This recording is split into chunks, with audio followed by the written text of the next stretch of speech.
Now let's get some more analysis on this with Jim Corr, a political activist and musician from the Irish band The Corrs. Joining us live now from Belfast. So your home country, Ireland, has been bailed out by the IMF and the EU, but the tough austerity measures have been a part of this deal. Tell me, how bad is it for the majority of people there? Are they losing their homes? They're losing their jobs? Can they afford their mortgages? Well, not yet, but let me be very clear. What we're actually experiencing here, I believe, is a top-down engineered financial crash, an implosion of the world economy by design, designed so as to effect a corporate takeover of not just our own country, but many other countries around Europe. And now we're having to submit to draconian welfare health cuts that are going to impoverish the Irish people more. There's people in this country are afraid to put on the heating because they don't know where the money is going to come from. This is absolutely dreadful. The Irish people are being made to pay for the sins, the contrived sins of elite international bankers. We had a situation where 34 billion of taxpayer money was pumped into the bottomless pit known as Anglo-Irish Bank. It recently came out who the bondholders were. We bailed out probably the richest family in the world, the Rothschilds. We bailed out the Goldman Sachs. I mean, this is just unbelievable. This is Robin Hood in reverse. We've got, this is the poor and the middle class bailing out the super rich. So you're saying when it comes to the issue of blame, the blame lies at the top of the economic food chain, the banks, the governments and fraudulent practices? Absolutely. Listen, through an expansion or contraction of the money supply in the system, but the people behind the money issuing central banks of the world are able to move a great many people between prosperity and poverty and grades thereof. But if you're talking about the Rothschilds being financially saved here with the big bailouts, if it's the money that's going to the people who caused the crisis, then what's going to stop them from continuing to practice their fraudulent policies if they're just going to get money at the end of the day? Nothing unless people wake up en masse. Look, we should have followed Iceland's example. What has Iceland done? They're now exiting the recession. They've defaulted on their debt. They've burnt the bondholders. They've said no to the EU and the IMF, and now they're on the road to recovery. That is the model that all the European countries need to follow, because Portugal is next, Spain is next.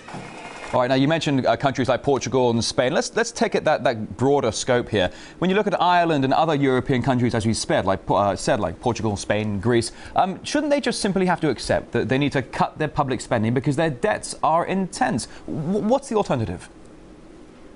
Absolutely not. Well, look, we are actually a very, very rich nation, and a lot of Irish people are waking up to this here. We've got oil and gas reserves off the west coast of this country which could amount to possibly trillions of euros worth of gas and oil. We could solve our debt problems practically overnight if we wanted.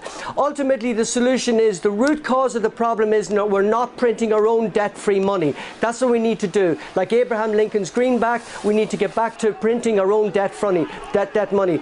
We need to get out of the EU and back into European Economic Area, where we can set our own monetary policy and not be dictated by Brussels in terms of monetary policy that is set up to suit Germany and France to the detriment of the other countries in the EU. That's the thing. And as soon as the EU and the euro is, it should be confined to the dustbin of history, and soon. But OK, you're saying that Ireland should get out of the EU, but you were saying that a moment ago that Ireland is very wealthy here. Do you really think Ireland can stand on its own 2 feet if indeed it does turn its back on the EU? Absolutely, we should be the breadbasket of Europe. We've had a situation in 1973, before we joined the EU, we had at least 300,000 active farmers in this country.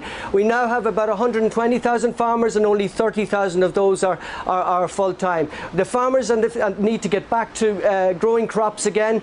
The fishing industry has been decimated as well. We've handed the EU about 200 billion worth of our fishing.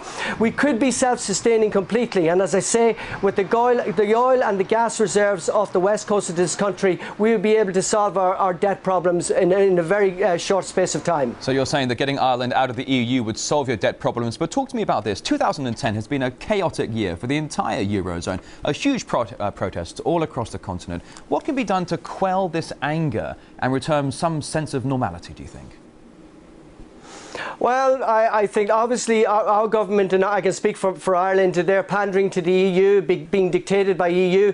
I came out and I warned the Irish people that the agenda, 2 years ago, the agenda was the erosion of our national sovereignty, and now we have budgetary policy being dictated by Brussels. We can no longer call ourselves a sovereign nation, and that's what's been set up for the rest of the EU countries.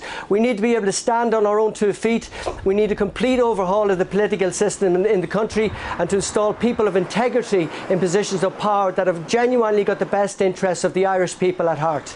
Now, the Eurozone is a large European neighbourhood. Now, OK, we've had some countries that are stumbling here and having economic problems. Is the Eurozone failing?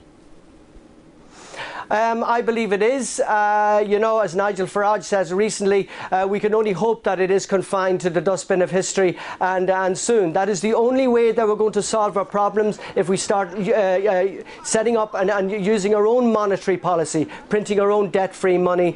And, you know, that's the only way that we're going to get out of this. So we need to withdraw from the euro and fast. Now, with Germany poised to shoulder a lot of the burden when it comes to the financially strained members of the Eurozone, how much longer will Germany stand here as a backup and say, all right, we'll bail you out again? How much more time does Germany have to do this? Well, you know, it's a good question. You know, where is all the money coming from? It's basically other European countries are borrowing from other European countries. I mean, it's a crazy situation, but you have to remember that the IMF and the ECB, they can print money literally out of thin air through the fractional reserve system and charge interest on it. And it's massive legalised fraud, in my opinion, being able to print money out of thin air and then charge interest on it. And what's going to happen if they're pouring billions of euros into the economy, like the Fed has been doing in America? It's going to cause massive inflation. So if it's the members in the banking systems and up in the governments here who are using these fraudulent practices, lining their pockets with these bailouts, are these the ones that should be dragged out into the streets and held to account? Where should the blame truly lie, and how can the public go about having this done? Well, it's about, you know, I would not advocate violence in any way, but, you know, it's about creating our own new systems. Here in Ireland, we've got local communities are setting up this new system called local exchange and trading. It's about bartering and trade. And, you know, that's one way of doing it. As I said, the other way is getting back to perhaps printing our own debt-free money, perhaps reintroducing the debt. But very much part of the solution is identifying the problem. I know there's an excellent documentary that people should watch out there called The Money Masters, and it explains everything. All right, Jim Corr from the band The Corrs and a political activist, live for us in Belfast. Thank you.